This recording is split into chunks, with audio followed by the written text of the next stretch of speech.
we looked at the balance sheet from different perspective, understanding what is a tangible asset, what is an intangible asset, what is a liability, what is an asset, what is equity, what is shareholders capital or shareholders funds in the business. We also understood what is non-current asset and what is a current asset, what is a current liability and what is a non-current liability. So this is what we covered yesterday as far as the balance sheet is concerned, and we did it line by line, each and every item we looked at, and then we understood the working capital management. What is working capital management? What is working capital cycle?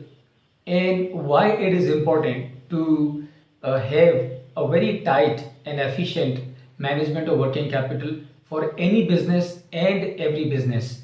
We did it with the help of a case study, and where we could see as to how when a company is tightening the working capital management, how different kinds of benefits, including increase in the profitability, increase in the cash flow, and of course efficiencies would result from a tight working capital management.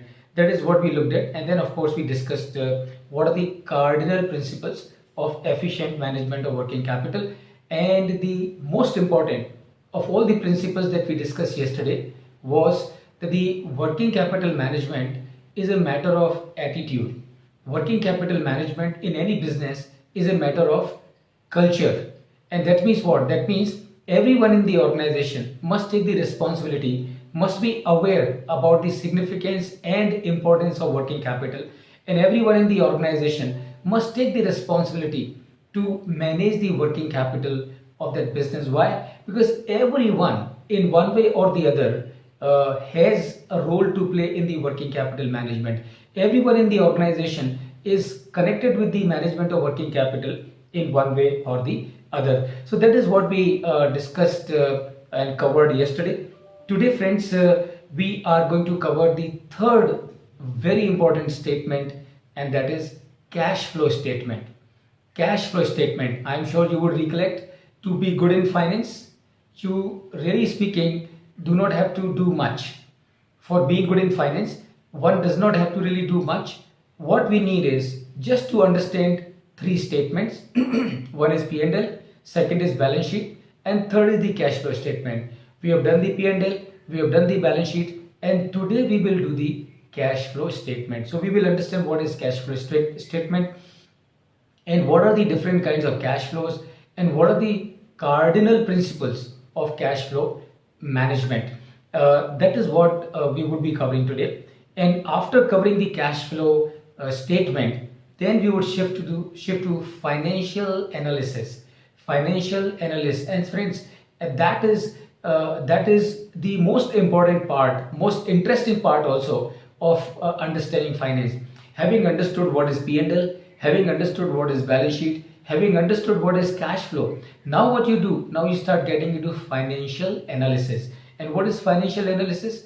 वो जो P&L के number हैं, balance sheet के number हैं, उन number को connect करके, relate करके, कोरिलेट करके, to come to some figures, some numbers that will help you to take decisions. And that is what we would be covering in this session today on financial analysis. We would also look at as to how to do the vendor analysis, how to find out the financial stability of a vendor who is supplying components to us. As we discussed yesterday,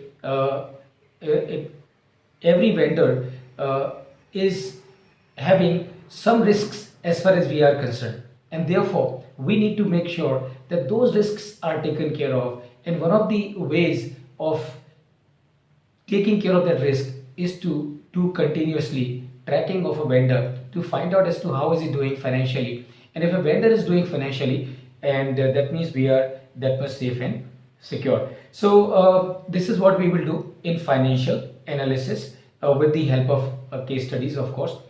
And also we would look at two more case studies. One case study we would look at on the financial leverage. What is financial leverage? Why people borrow money in business? Do they borrow money because they do not have money, that is why they borrow money in the business, or there are some other reasons for which the companies borrow funds in the business? And friends, let me tell you at this point in time, there are 14 different and distinct advantages of borrowing, and it is because of those 14 distinct reasons businesses borrow all over the world. So we will understand as to what those 14 distinct advantages are that a company can benefit from by borrowing. And of course, we will also do a small case study on current ratio, because current ratio, please remember, is like a barometer. So current ratio अगर एक company का सही है तो उससे मालूम पड़ जाएगा कि ये कंपनी का वर्किंग कैपिटल मैनेजमेंट कैसा है। तो एक कंपनी का करंट रेशियो कितना होना चाहिए और कैसे डिसाइड करेंगे कि कितना होना चाहिए, इसके ऊपर हम एक केस स्टडी करेंगे। So this is the agenda, friends, that we have as far as today's session is concerned. Now I will take all your questions and all your queries, and then we will go to the discussion of today. So all of you, it's open to all of you. जो भी आपके doubts हैं, questions हैं, queries हैं, जो कि they may relate to yesterday or they may relate today for yesterday also. So it's perfectly fine. Any doubt, any query, please speak it out, and then I would be very happy to respond to them.